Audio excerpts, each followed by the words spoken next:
कानून एक ऐसा शब्द जो समाज को बांधता है नियमों की डोर में, और न्याय वो आधारशिला जिस पर टिका है हर नागरिक का विश्वास। लेकिन क्या हर कोई जानता है कि उसके अधिकार क्या हैं? क्या हर कोई समझता है अदालत के फैसलों का असली मतलब? इन्हीं सवालों के जवाब लेकर आ रहा है न्याय दर्पण। यौन उत्पीड़न के झूठे केस में फंसाने के मामले में 2 आरोपियों को दिल्ली की अदालत ने बरी करने के आदेश पारित किए हैं। आरोपों के संबंध में एक प्रेस विज्ञप्ति जारी करते हुए आरोपियों की अधिवक्ता ऋतु मुंजाल ने बताया कि अदालत द्वारा सुनाए गए इस निर्णय में अदालत ने दोनों आरोपियों को सभी आरोपों से मुक्त कर उन्हें राहत दी है। मुंजाल ने बताया कि आरोपियों के खिलाफ भारतीय दंड संहिता आईपीसी की धारा 354, किसी महिला पर उसकी लज्जा भंग करने के इरादे से हमला या आपराधिक बल का प्रयोग, धारा 354 भी किसी महिला को निर्वस्त्र करने के इरादे से हमला या आपराधिक बल का प्रयोग, धारा 451 कारावास से दंडनीय अपराध करने के लिए गृह अत्याचार, धारा 452 चोट, हमला या गलत तरीके से रोकने की तैयारी के बाद गृह अत्याचार। अदालत के फैसले ने आरोपियों को इन सभी आरोपों से बरी कर दिया है। अधिवक्ता ऋतु मुंजाल ने बताया कि यह फैसला न्याय के सिद्धांतों को कायम रखता है और ऐसे मामलों में न्यायपालिका द्वारा की गई कड़ी जांच को दर्शाता है। मैं अदालत के फैसले से पूरी तरह संतुष्ट है, जो निष्पक्ष सुनवाई और निर्दोषता की अनुमानित स्थिति के महत्व पर जोर देता है। अधिवक्ता ऋतु मुंजाल ने आगे बताया कि मामले और अदालत के फैसले के संबंध में विस्तारपूर्वक जानकारी देने हेतु 8 जून रविवार को सुबह 10 बजे सेक्टर 10 स्थित द्वारका कोर्ट चैम्बर नंबर 413 में एक प्रेस वार्ता का आयोजन किया जाएगा। शुक्रवार को महर्षि दयानंद सरस्वती विश्वविद्यालय अजमेर की इकाई द्वारा अखिल भारतीय राष्ट्रीय शैक्षिकी महासंघ के तत्वावधान में कोटा विश्वविद्यालय के नवनियुक्त कुलपति प्रोफेसर बीपी सारस्वत का गरिमा में अभिनंदन समारोह आयोजित किया गया। कार्यक्रम में सम्राट पृथ्वीराज चौहान राजकीय महाविद्यालय अजमेर एवं राजकीय कन्या महाविद्यालय अजमेर की स्थानीय इकाइयों के प्रतिनिधि भी मौजूद रहे। इस अवसर पर नवनियुक्त कुलपति प्रोफेसर बीपी सारस्वत ने अपने संबोधन में कहा कि उन्होंने अपने जीवन के महत्वपूर्ण वर्ष महर्षि दयानंद सरस्वती विश्वविद्यालय में बिताए हैं, जिससे उनका विशेष भावनात्मक जुड़ाव है, जो आगे भी बना रहेगा। उन्होंने आश्वस्त किया कि कोटा विश्वविद्यालय को अकादमिक दृष्टि से उत्कृष्ट एवं आर्थिक रूप से सशक्त बनाने के लिए अपने अनुभवों का उपयोग करेंगे। प्रोफेसर सारस्वत ने विश्वविद्यालय में शिक्षकों की कमी और पदोन्नति जैसी प्रमुख समस्याओं को रेखांकित करते हुए कहा कि शिक्षक भर्ती उनकी पहली प्राथमिकता होगी।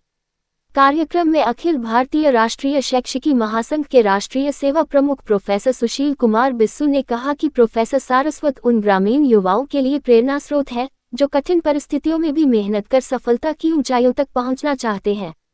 साथ ही यह भी उल्लेख किया कि वे सदैव महाविद्यालय शिक्षकों के अधिकारों के लिए दृढ़ता से खड़े रहे हैं। प्रदेश अध्यक्ष प्रोफेसर मनोज बेहरवाल ने अपने उद्बोधन में कहा कि जब कोई व्यक्ति सकारात्मकता एवं निष्ठा के साथ अपने कर्तव्यों का निर्वहन करता है, तो समाज में उसे प्रतिष्ठा स्वतः प्राप्त होती है। कार्यक्रम में professor Ashish Bhatnagar, professor Monika Bhatnagar, professor Ritu Mathur, professor Arvind Pareek, professor Anil Dadhich, professor Leeladhar Soni, professor Manoj Yadav, doctor Ashish Pareek, doctor KR Mahiya, doctor Sunil Taylor, doctor Raju Sharma, doctor Lara Sharma, पूर्व छात्र संघ अध्यक्ष भगवान सिंह चौहान, छात्र नेता रोशन गुर्जर सहित अनेक शिक्षक, अधिकारी, कर्मचारी एवं छात्र उपस्थित रहे। शैक्षिक महासंघ की इकाई के तत्वाधान में और आप सब छात्र छात्राओं के साथ इस कार्यक्रम में उपस्थित होने का अवसर आपने दिया। मंच पर विराजमान हमारे प्रदेश अध्यक्ष श्रीमान मनोज जी, विशु जी, अरविंद जी और मेरे सामने बैठे हुए सभी शिक्षक बंधुओं, अधिकारियों और विद्यार्थी बंधुओं, मेरे पास कहने को कुछ है नहीं, सच्चाई ये। मैंने अपनी पढ़ाई जहाँ की वो कॉलेज में मुझे बहुत अच्छा लगता है, फिर वहाँ नौकरी की इसलिए वो और ज़्यादा अच्छा लगने लग गया। और मेरा जीवन का जो टर्निंग पॉइंट था वो था MDS यूनिवर्सिटी अजमेर। जब मैं यहाँ आया तो मुझे बहुत काम करने का अवसर मिला, बहुत बड़ा एक्सपोजर मिला। तो अभी भी जब मैं मेरी सेवानिवृत्ति के बाद भी इस विश्वविद्यालय में जब भी आता हूँ तो पता नहीं इस गेट में घुसते घुसते मेरी आंखें और मेरा सिर झुक जाता है कि मुझे इस विश्वविद्यालय में बहुत खुशी। आप सब लोगों का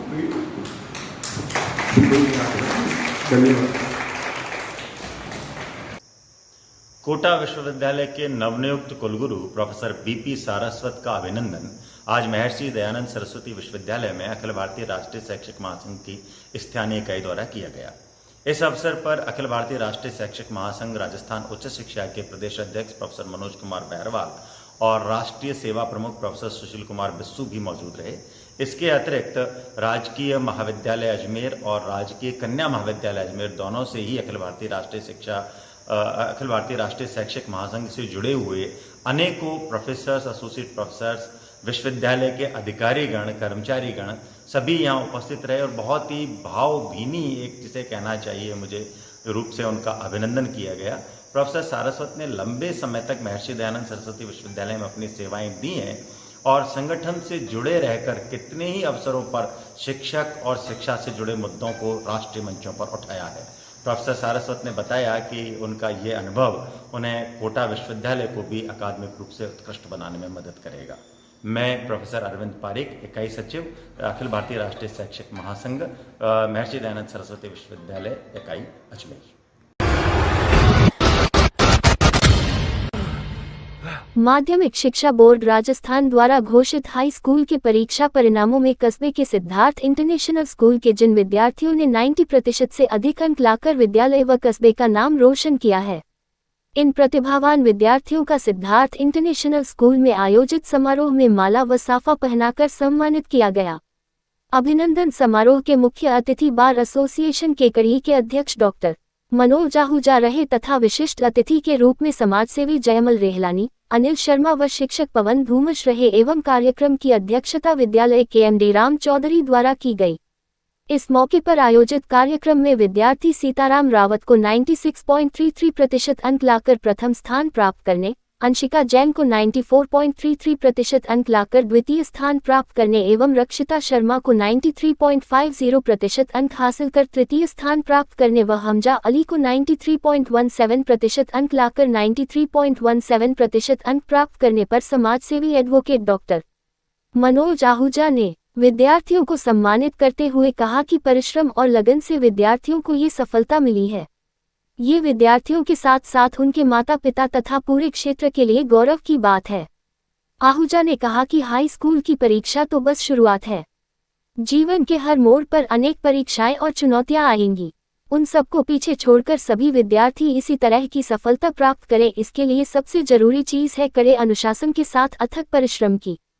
उन्होंने कहा कि बड़े लक्ष्य प्राप्त करने के लिए सही दिशा में लगातार प्रयास करें। बड़े सपने देखने और उन्हें पूरा करने के लिए पूरी ताकत के साथ मेहनत करने पर ही सफलता मिलती है। उन्होंने कहा कि आज प्रतिभा तथा परिश्रम का सम्मान करके मैं अपने आप में गौरवान्वित महसूस कर रहा रहूं। आप सबने अपने परिवार, स्कूल और क्षेत्र का मान बढ़ाया है।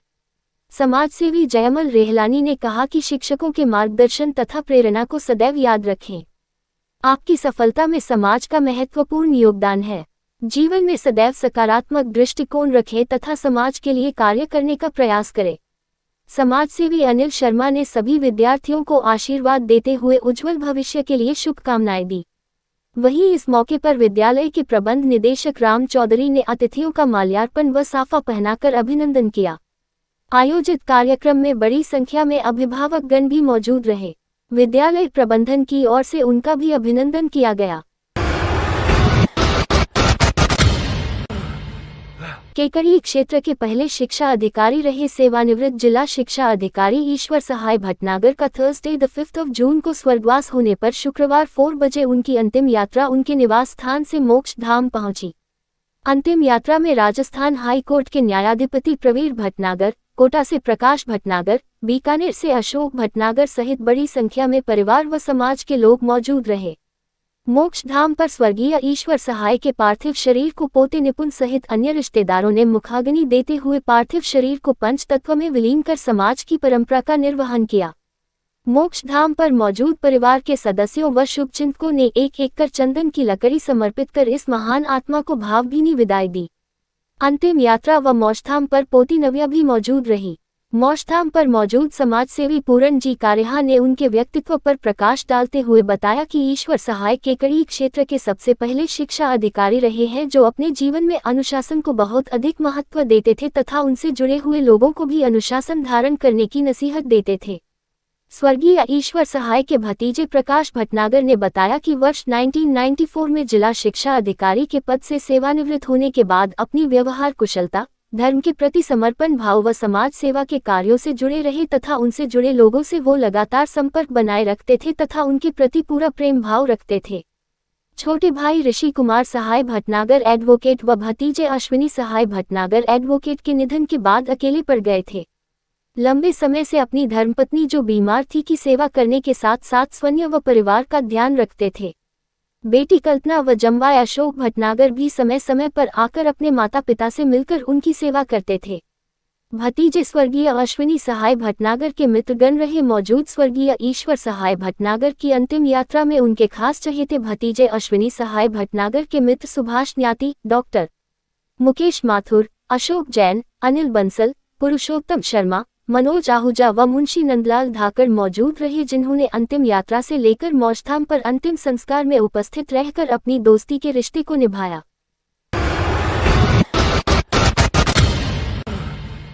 स्थानीय हंसनगर गोवर्धन कॉलोनी में नवनिर्मित श्री राम गोवर्धन महादेव मंदिर के लोकार्पण कार्यक्रम के द्वितीय दिन विभिन्न धार्मिक कर्मों का आयोजन किया गया, जिसमें सभी कॉलोनी वासी तथा अन्य श्रद्धालुओं ने भी भाग लिया।